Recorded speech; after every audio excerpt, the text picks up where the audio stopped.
Okay, so recently we had the money calendar pushing bearishness and a bearish alert in GDXJ. That was the gold miners, the junior gold miners.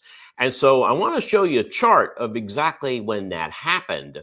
And so as you can see on July 29th, that's when the chart went bearish. And it doesn't happen this often where you start off and then, the very next day, you're all of a sudden looking at potential exit strategies if you're an option trader, or if you're a stock trader, you're looking and saying, wow, we're already up 10% on this position to the downside. And that's exactly what's happened here. And though we've had a little bit of a climb out of that, as we have with the rest of the markets, to me, I think this is going to be, at least for this particular asset, is going to be a head fake for the rest of the month, and even maybe a little more than. And I'm going to show you why here in a moment, because it's not just, when we look at top-down analysis, when I'm looking through everything out there, I start with the overview, and then I start looking at sectors, and then we get inside the sectors to see where the real junk is, if it's going down, or where the real winners are if they're going up, or if they're having a potential to go up. Here's what I mean. So to understand GDXJ, you have to look at the entire metals market. So what I thought I would do for you is very quickly kind of show you an ETF spotlight.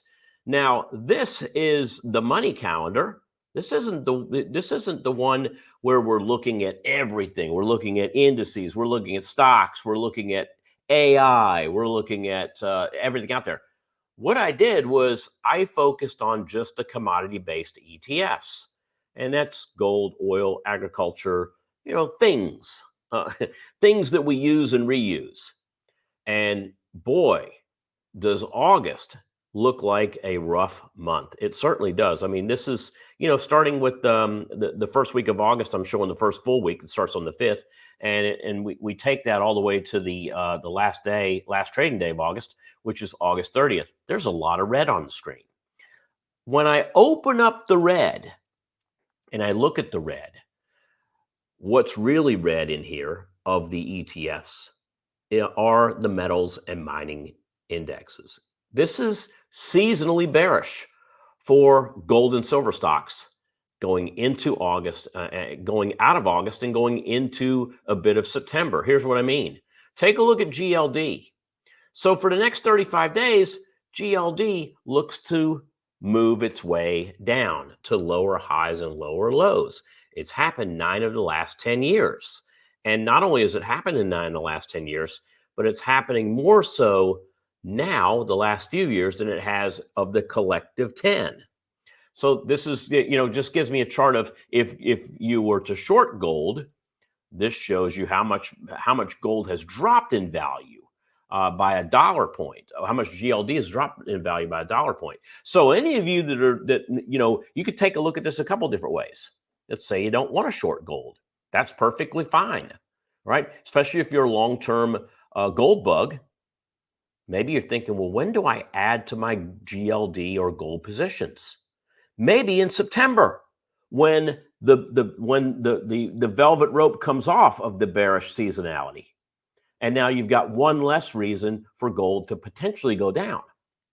All right. Let me show you another one. Here's silver. This is SLV. And SLV, the regression line, really doesn't go up that much in the last 10 years, as you can see here, but it certainly does go up. So when I look at that, and we all know that SLV is much, much less expensive than GLD. So I don't expect to see that much in moves. But again, if you're a silver bug, if you like silver, then, for the next 37 days, silver is seasonally bearish. So the best times to be looking at silver, if you're a long-term buy and hold, is not the month of August.